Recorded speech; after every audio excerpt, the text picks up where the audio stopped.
हाँ तो भाई, जैसा कि आपको पता है, लास्ट लेक्चर 33 जो चैप्टर था वो हमने कंप्लीट कर लिया था। और आज जो हम बात करेंगे 34 चैप्टर, जिसका नाम है मानव में आर्तव चक्र, मेंस्ट्रुअल साइकिल इन ह्यूमन। ठीक है, मानव में आर्तव चक्र।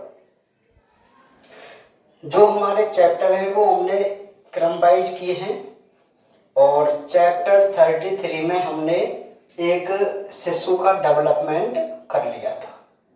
ठीक है, हाँ, बहुत नॉर्मल सा चैप्टर था 33। अच्छा, जो हमारा चैप्टर है आर्तव चक्र, जिसको हम मेंस्ट्रुअल साइकिल या मेंस्ट्रुएशन साइकिल बोलते हैं। ठीक है, तो बहुत ही इम्पोर्टेंट है क्योंकि चारों ही चैप्टर इम्पोर्टेंट है, क्योंकि चैप्टर 4 है और अंक 5। तो हर चैप्टर से आपके बोर्ड में क्वेश्चन आएगा। ठीक है, तो आप समझते हो। चलिए, आर्तव चक्र।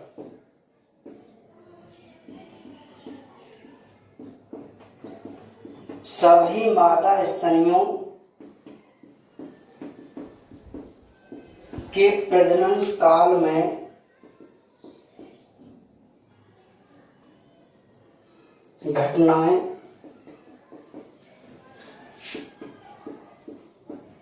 चक्रीय क्रम में होती हैं।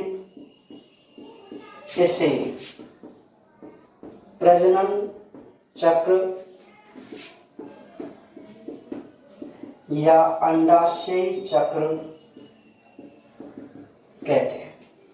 देखिए, सबसे पहले तो ये बात करते हैं कि भाई रिप्रोडक्शन साइकिल क्या होता है, प्रजनन चक्र क्या होता है। तो देखिए कि जो भी मादा स्तनधारी होती हैं, यहां हम केवल स्तनधारियों के बारे में बात करेंगे। तो जितनी भी मादा स्तनधारी होती हैं, उनके प्रजनन काल में जो घटनाएं घटित होती हैं, प्रजनन काल में जो घटनाएं घटित होती हैं वो एक चक्रीय क्रम में होती हैं। इसे हम प्रजनन चक्र या अंडाशय चक्र कहते हैं। एक छोटी सी परिभाषा है, अगर बाई चांस वो आपसे पूछ ले कि भाई प्रजनन चक्र या अंडाशय चक्र क्या है तो समझाइए ना, तो एक छोटी सी परिभाषा आपको यहाँ पे लिख देनी है। ठीक है, हाँ। नेक्स्ट पॉइंट, कुछ बेसिक पॉइंट यहां पर चल रहे हैं कि यह 2 प्रकार का होता है। नंबर 1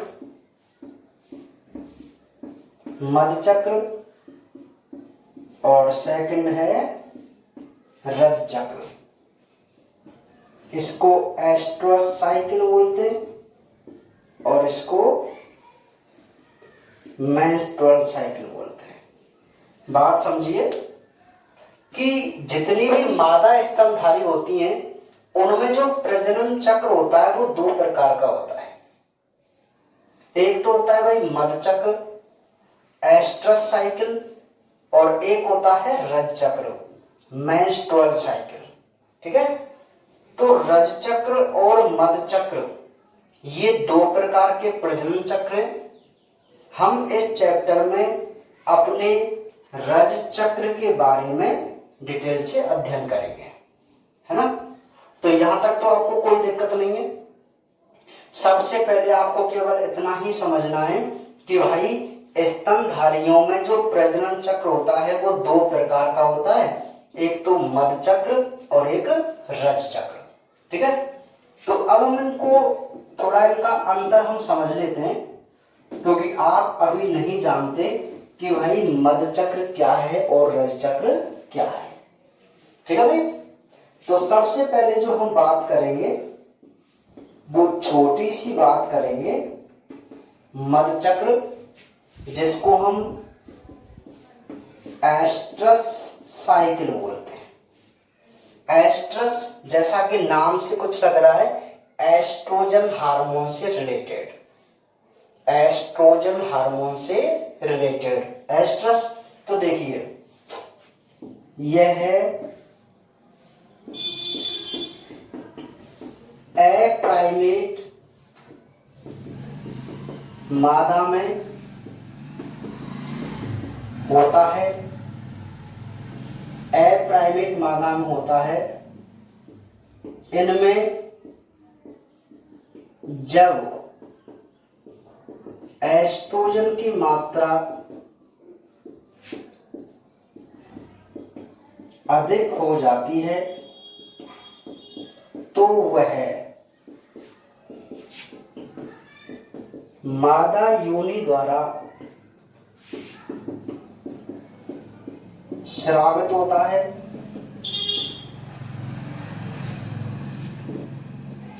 इस समय मैथुन की इच्छा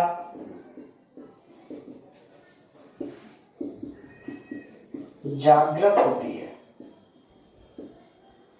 ठीक है, सुनिए भाई, विशेष ध्यान देना। अच्छा, एक मैं पॉइंट लिखता हूं, यह है विशेष ऋतु में होता है। ठीक है, देखिए कि एस्ट्रस साइकिल क्या है, मधचक्र क्या है। तो मधचक्र की मैं बात करूं तो आपको यहां पर एक शब्द दिखाई दे रहा है, ए प्राइमेट, ए प्राइमेट मादा। तो ए प्राइमेट मादा क्या होती है भाई? सिंपल सी बात होती है, ऐसी मादा जिनमें मधचक्र चलता है उनको ए प्राइमेट कहते हैं। अभी आप समझ जाएंगे कि क्या चीज है ए प्राइमेट, है ना। तो ए प्राइमेट जो मादा होती हैं उन मादाओं में ये मधचक्र चलता है।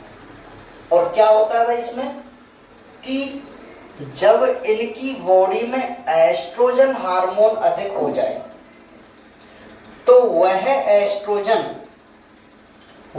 एस्ट्रोजन मादा योनि द्वारा बाहर स्रावित होता है।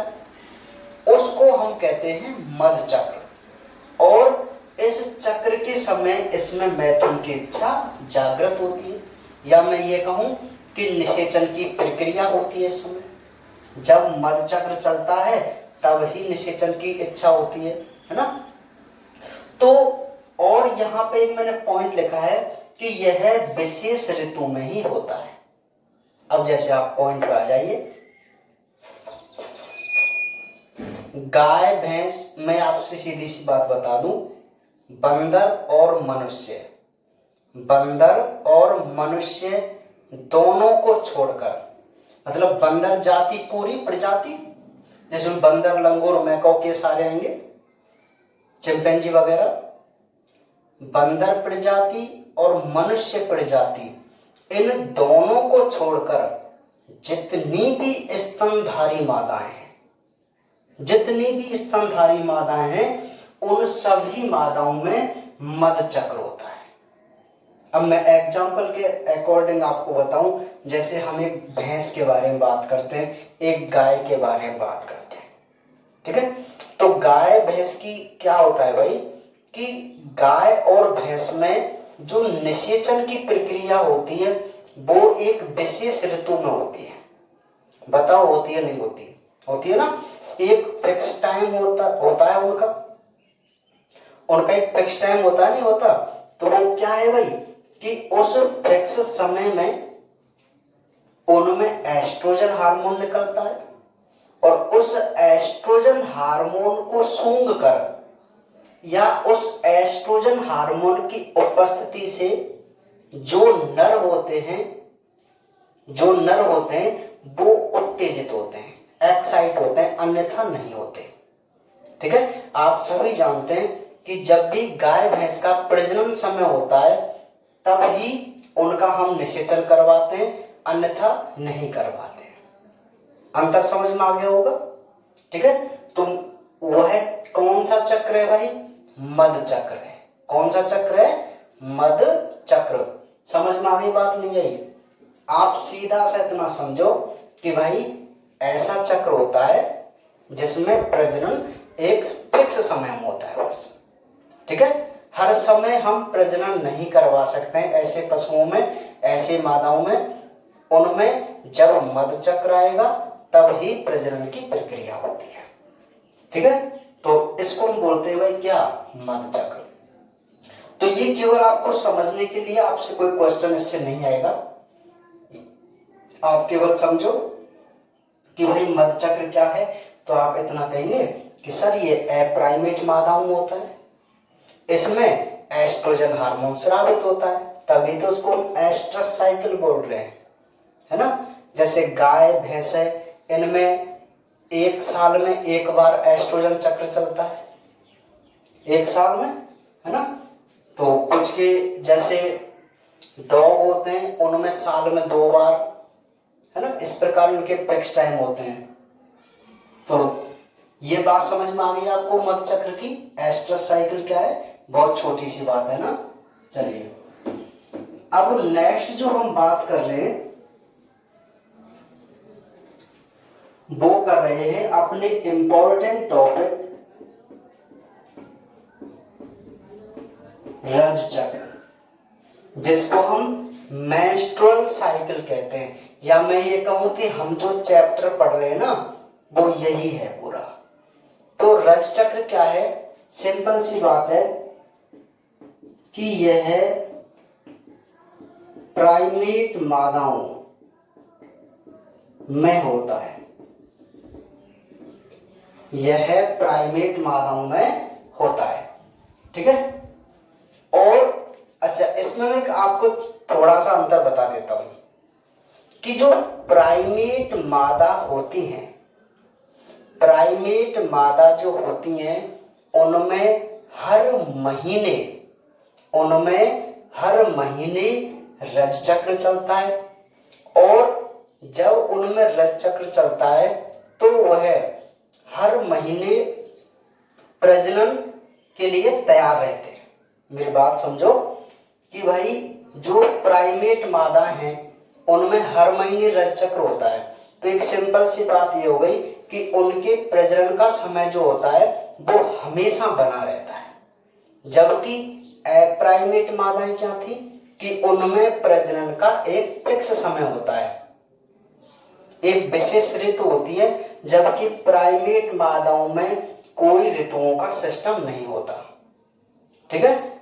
तभी तो जो बंदर वगैरह होते हैं इनकी प्रजाति लगातार, इनकी जो संख्या है वो लगातार बढ़ती जाती है ना, क्योंकि इनमें हर महीने रज चक्र चलता है जैसे मानव में चलता है। तो हर महीने ये प्रेगनेंसी धारण कर सकती है जो माताएं होती है ना।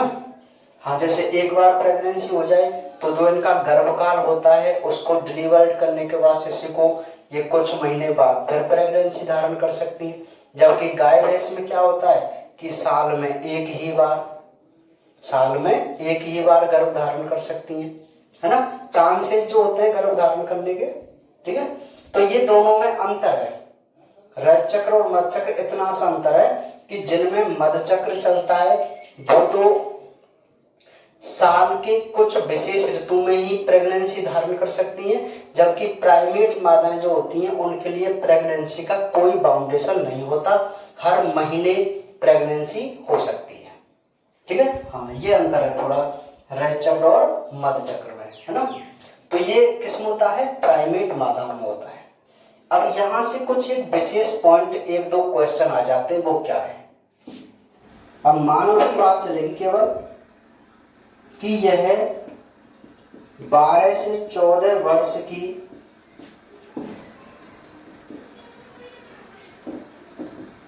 आयु में पहली बार होता है। इसे रजोदर्शन मेनार्क कहते हैं। 45 से 50 वर्ष में ये समाप्त होता है इसे रजोनिवृत्ति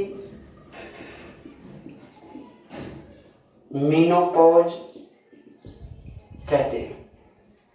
देखिए दो बहुत ही मुख्य पॉइंट है यहाँ पर जो कई बार एग्जाम में पूछ लिए जाते हैं, नीट एग्जाम के लिए ज्यादा इंपॉर्टेंट पॉइंट है। ठीक है, देखो आपको सबसे पहले ये पता चल गया ना कि सभी मादाओं में स्तनधारी जो होते हैं उनमें दो प्रकार का प्रजनन चक्र होता है, एक मध चक्र और एक रज चक्र। मध चक्र अब हम जान गए कि भाई किस में चलता है मध चक्र और क्या होता है, रज चक्र भी हमको पता चल गया है ना। तो यहाँ पे दो विशेष पॉइंट हैं जो केवल मानव के लिए है। क्या है कि भाई जो फीमेल 12 से 14 साल की होती है तो उसमें फर्स्ट टाइम, जो फीमेल 12 से 14 साल की होती है तो उसमें जब फर्स्ट टाइम मेंस्ट्रुअल साइकिल होता है पहली बार, तो उस टर्म को, मेडिकल शब्द को, उसको कहते हैं रजोदर्शन यानी कि मेनार्क। आपसे वो पूछ लेगा कि भाई मेनार्क क्या है, तो आपको सिंपली आंसर देना है कि प्रथम बार जो रज चक्र होता है जिसकी टाइम 12 से 14 साल का होता है उसे हम क्या कहते हैं, रजो दर्शन। देखो रजो माने रज चक्र, दर्शन माने फर्स्ट टाइम दिखाई देना, तो रजो दर्शन जिसको मेनार्क कहते हैं। और 45 से 50 साल की एज में जब वह फीमेल 45 से 50 साल की हो जाती है तो जो रज चक्र होता है वो उसकी समाप्ति होती है। क्या होती है, समाप्ति।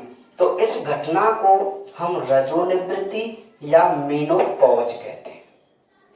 बात समझ में आ गई? उस घटना को क्या कहते हैं, रजोनिवृत्ति या मीनोपॉज कहते हैं। तो आपको ये दो घटनाएं समझ में आ गई, दो पॉइंट आपको समझ में आ गए कि मेनार्क और मीनोपॉज क्या है। बहुत सिंपल है कि 12 से 14 वर्ष की एज में जब फर्स्ट टाइम रज चक्र होता है तो उसे हम रजोदर्शन या मेनार्क कहते हैं, और जो लास्ट टाइम होता है उसे हम रजोनिवृत्ति या मीनोपॉज कहते हैं। क्लियर है बात? तो यहां तक अभी जो मैंने बात की है वो कुछ बेसिक पॉइंट के बारे में बात की है। ठीक है, जहां से एक एक नंबर के क्वेश्चन आने के चांसेस हैं। ठीक है भाई, अब सुनिए, अब हम अपने रज चक्र के पूरे टॉपिक की तरफ चलते हैं, है ना। तो मैं आपको यहां बता दूं, एक शब्द में लिख देता हूं, एक लाइन, कि रज चक्र निम्न प्रावस्थाओं में संपन्न होता है। या मैं आपसे ये कह सकता हूं कि अब जो हमारी हेडिंग है वह है रज चक्र की प्रावस्था। रज चक्र की प्रावस्था। देखो आपने एक शब्द पढ़ लिया रज चक्र, लेकिन अभी आप इस रज चक्र का सिस्टम तो नहीं जानते ना, कि भाई ये रज चक्र क्या है, कैसे होता है, नहीं जानते। ठीक है, तो आपको फर्स्ट पार्ट में हम कुछ एक दो प्रावस्थाओं के बारे में बात करेंगे। तो आप समझो पहले कि रज चक्र निम्न प्रावस्थाओं में संपन्न होता है। अब इसकी प्रावस्थाएं कौन कौन सी हैं? सबसे पहली है रज प्रावस्था, सेकंड है कोटकीय प्रावस्था, थर्ड है अंडोत्सर्ग प्रावस्था, और फोर है पश्च अंडोत्सर्ग प्रावस्था। देखो बहुत ही इंटरेस्टिंग टॉपिक है, बहुत ही इंटरेस्टिंग टॉपिक है। आप इनको बहुत अच्छे तरीके से और क्रम से समझना। ठीक है, हाँ, मैं आपको क्या बताने जा रहा हूं, मैं आपसे ये कह रहा हूं कि भाई जो रज चक्र होता है ना प्राइमेट मादाओं में, वह 4 अवस्थाओं में होता है। उसकी 4 फेज है। अब वो फेज कौन कौन सी हैं? पहली रज प्रावस्था, सेकंड पुटकीय प्रावस्था, तीसरी अंडोत्सर्ग और चौथी है पश्च अंडोत्सर्ग। ठीक है। हाँ, बात समझ में आ गई? तो इस पार्ट में हम केवल यहीं तक पढ़ेंगे। ठीक है। और सेकंड पार्ट में अब हम यहां से आगे, अर्थात मैं आपसे ये कहूं कि इन प्रावस्थाओं का अध्ययन करेंगे। ठीक है। तो फर्स्ट पार्ट में केवल इतना ही है।